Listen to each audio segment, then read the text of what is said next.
આ છે અરવલ્લી જિલ્લાના મોડાસા તાલુકાના સીણાવાડ ગ્રામ પંચાયતના રાજપુર ગામની એક તાસીર.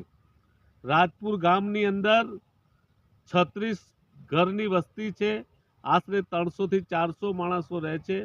આશરે 50 થી 100 બાળકો ભણવા કૃષ્ણપુરા કંપામાં જાય છે.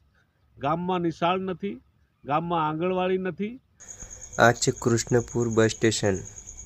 અહીંયા બમ્પ નથી, છોકરાને લેવા માટે આવવું પડે છે. સાધન કોઈ ધીમું આવતું નથી, ફૂલ સ્પીડમાં જ આવે છે. તમે વિડીયોમાં જોઈ શકો છો, છોકરા પણ રોડ પર ચાલતા ચાલતા જાય છે. અહીંયા ખાસ બમ્પ બનાવવાના છે. કૃષ્ણપુર સ્ટેશન. આ રોડ છે મોડાસાથી મેઘરજ મેન હાઈવે. બહુ તકલીફ પડી છે છોકરાને.